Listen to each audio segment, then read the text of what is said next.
যমুনা নদীর ভাঙন, এটা অবশ্যই বোল্টার দিয়ে ভালোভাবে মজবুত ভাবে উন্নয়ন করতে হবে। সবাই শুনবেন। ধন্যবাদ আপনাকে। এই এলান্ডাবাড়ি, মোল্লারচর, বাহাদুরাবাদ ঘাট, কুড়িগ্রাম, তারপরে যারা নদীর এই পাশে যারা আমরা থাকি না কেন, তারা খুবই অবহেলিত। এই মানুষগুলোর দিকে কেউ তাকানোর কেউ নাই।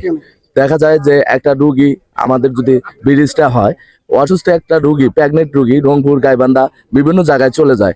দেখা যায় নৌকাতে চলে যাইতে তাদের মৃত্যুবরণ হয়, নদীর মাঝখানে মৃত্যুবরণ হয়।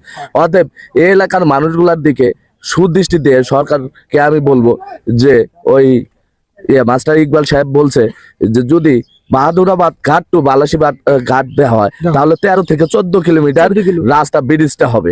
আর যদি আমরা এই জিগাবাড়ি ঘাট থেকে বালাসী ঘাট পর্যন্ত আমরা দিতে পারি, সেখানে 5 থেকে 7 কিলোমিটার রাস্তা হবে। সেখানে আমাদের দেখা গেল যে সরকারি খরচটাও ব্যয়টাও কমলো। আমরা বিভিন্ন জেলার সাথে, যেমন আমাদের উত্তরবঙ্গে 8টি জেলা আছে।